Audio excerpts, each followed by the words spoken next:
na si Carmen. Hiniling daw nila kay Carmen na gumawa siya ng request at firma nito noong February 6. Pero pinilagay raw nilang date ay February 5. At sinugot ko naman ay February 5 lang sinila na firma My baby. Nagkasama na ang mga pulis. Smile.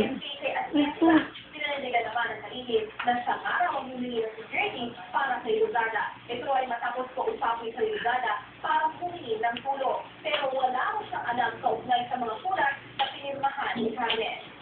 Samantala, bumaba ko ang merkad ng 28 points ng ito sa 3,182.85. Ayon sa isang analyst, ito dahil sa pagpila na ekonomiya ng Amerika at hindi dahil sa lagay ng politika sa Pilipinas. Para sa Spanish Report, ako po si Lala Roque Galonga. Proud sa puso. Samantala, na itong mga balitang dapat Look. ito nga ni Bang